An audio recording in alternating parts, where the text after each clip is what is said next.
So everyone has their natural spiritual makeup, right? Our bodies are one way, we look different, our sizes are different, our personalities are different. So too by our souls. Our souls are built differently. So even though we have one creator who created us all in the same way, our spiritual makeup is different. And so some people have certain tendencies. Some people love doing certain mitzvahs and hate doing others. Other people are more fiery, just like you see in character traits. Everyone's different. Now, just like we're all built differently, we can all wear similar clothing that will help advance us and make us look either more formal or less formal. And basically, our clothing can, make a big difference on how we look and how we're received by other people. So, not just do we have physical clothing, but our soul has garments. And since we know that the soul of a Jew has two parts, the animal soul on one side and the godly soul on another, the animal soul resides in the body, and the godly soul resides partly in Shemaim, in heaven, and partially in our body, and resides in our brain.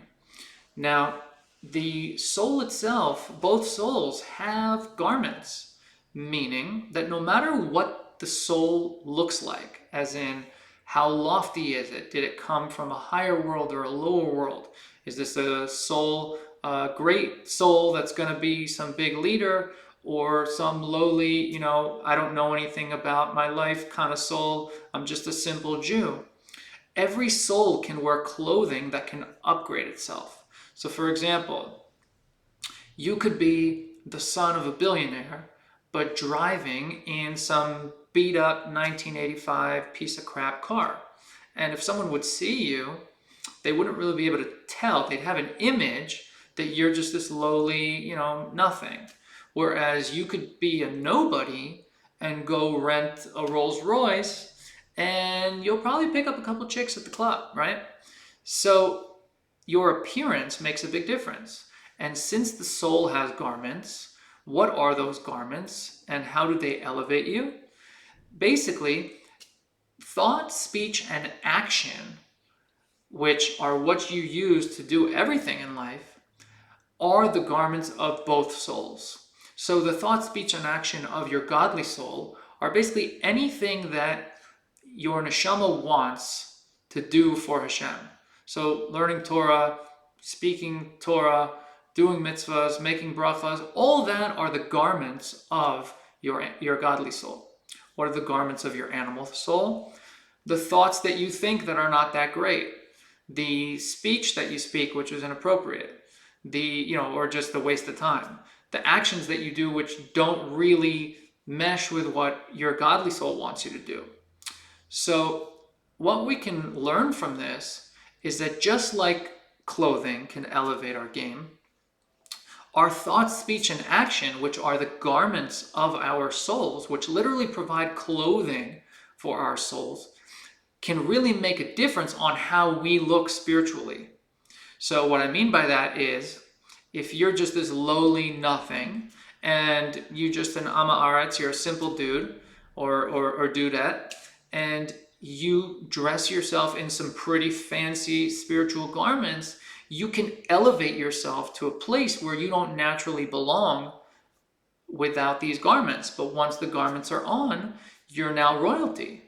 So by learning Torah, by speaking good things, by doing actual actions, you are dressing yourself, and think about this, the commandments, the mitzvahs, are Hashem's garments. And so he gave us a way to clothe our neshamas in some pretty fancy clothing, right?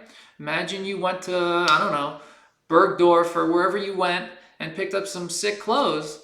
You would feel like $1,000,000. That would elevate your game. You go out and drive a nice car, elevates your game. So too by your spiritual status. If you go and get, some really sick clothes spiritually, i.e., embed mitzvahs in your mind, where you're thinking Torah, you're speaking Torah, you're doing mitzvahs, your thought, speech, and action, the garments of your godly soul now have an effect on how you look overall spiritually, which elevates your spiritual game.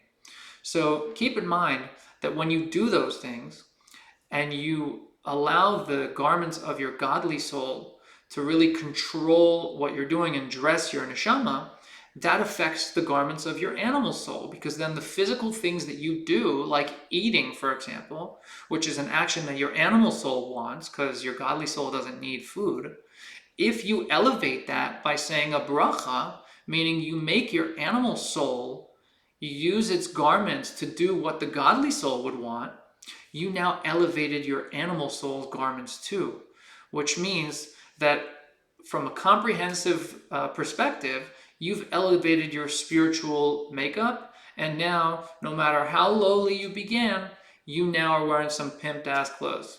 So with that, keep that in mind, and we'll talk more in the next one.